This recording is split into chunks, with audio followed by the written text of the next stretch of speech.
نحوه تست پمپ شیشه چوی ماشین نیسان آبی. خب برای تستش دو تا سیم معمولی وصل میکنیم اینجا. نمیخواد زیاد ولخرجی کنیم، اینجا وصل میکنیم. بعد پمپو یه سر سیمو منفی یه سر سیم مثبت میزنیم. خب اینجا متاسفانه این پمپ خراب شده. بعد برای باز کردن پمپ میخوایم ببینیم داخلش چیه و چجوری تعمیر میشه. میخوای تعمیر کنیم، میذاریم اینجا.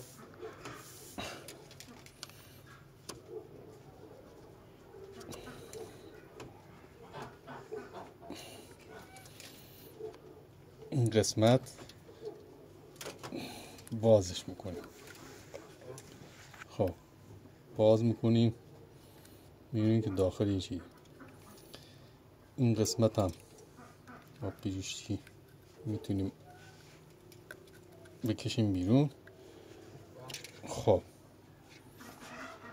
اینم از پمپ ما، پمپ شیشه شو.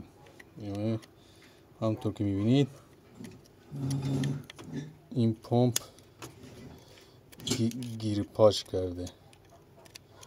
خب بعضی این پمپ ها چون استفاده زیاد نمیشه گیر پاچ میکنه. باید یکم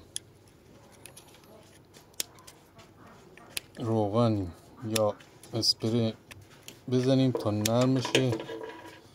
فقط مواظب باشی ساچمه اینجا داره نیافته. وقتی روان شد اینو میذاریم اینجا طوری که این ساچمه نیافته. میره داخلی جا میندازیم.